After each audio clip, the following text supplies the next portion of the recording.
Among the evolving Christian world was born Islam, a new contender for monotheism. With precedents in the Old World, Islam naturally would assimilate similar stories and archetypes of Old World religions and myths. With obvious anachronistic ties to Christianity and Judaism, early Islam also had subtle hints of Hermeticism within its mythology. Its vague ties to Hermeticism were bridged by the philosophers of Haran. The small city of Haran, a place rich in history with roots to ancient Mesopotamia in modern-day Turkey, just north of the Syrian border, has been a fierce defender of its pagan beliefs.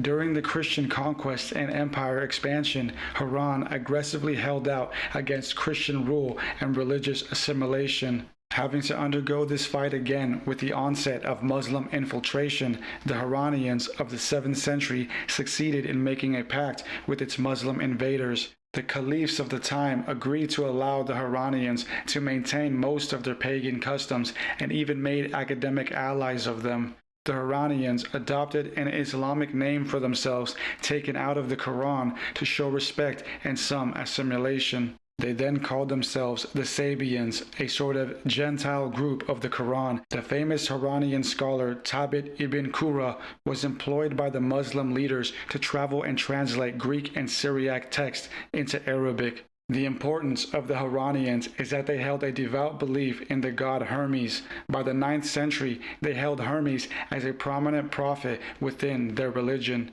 As Kevin Van Bladel details in his authoritative 2009 book on the subject, The Arabic Hermes, From Pagan Sage to Prophet of Science, the Harranians learned of Hermes from a succession of Greek and Persian philosophers. This line was passed down to the Arabic scholars closely tied to early Islam. Theodore Abu Qurra, early 9th century AD bishop of Haran, wrote of his ancestors, saying that the core of their religion was the worship of the planets and zodiac.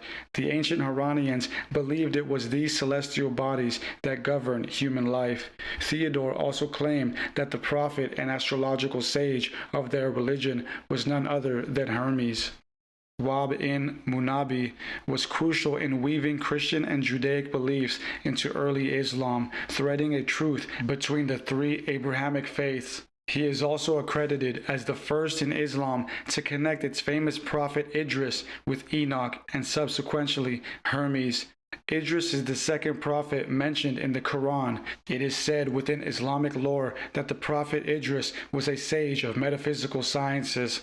Idris in the Quran is likened to Enoch having spent time in heaven. Later Arabic scholar al-Mashar would expand on this, adding to the Idris-Enoch connection and also adding a dramatic change to the thrice greatest aspect of Hermes, claiming that he is called so because there were 3 Hermes throughout history. He is quoted as saying, "There were 3 Hermeses. As for the first Hermes, the Persians called him Hoshang, which means the just.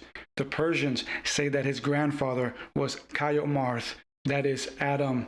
The Hebrews say that he is Akhnuk, Enoch, Idris in Arabic. He was the first man to talk about such things as the motions of the stars. He was the first man to build temples and praise God in them, the first person to study the sciences and medicine and talk about them. He was the first man to give warning of the flood, and he foresaw the advent on earth of a great catastrophe coming from the skies by fire and water. He resided in Upper Egypt. As for the second Hermes, he was one of the Babylonians. He lived in the city of the Chaldeans in Babel. He lived after the flood. He excelled in medicine and in philosophy, and he knew the nature of numbers. Pythagoras, the arithmetician, was his pupil. This Hermes revived what was lost of medicine, philosophy, and the art of numbers in the flood in Babel. As for the third Hermes, he lived in the city of Misr, and he came after the flood. He is the author of the book of venomous animals. He was a physician and a philosopher, and he knew the nature of deadly medicines and harmful animals. He wrote a beautiful and valuable book about alchemy, which is related to many crafts, such as the making of glass, glass objects, clay, and the like. He had a disciple by the name of Asclepios who lived in Syria. Here we see a fascinating tale conjured by al-Mashar, which is an Arabic culmination of the centuries of Hellenistic Judeo-Christian Hermeticism. What is intriguing here is the flood account that al-Mashar details is something that has been passed down through not just mainstream religion, but specifically esotericism and Hermeticism. It is said that Hermes knew of the Great Flood and preserved wisdom and knowledge in texts which he hid to be found after the Great Flood.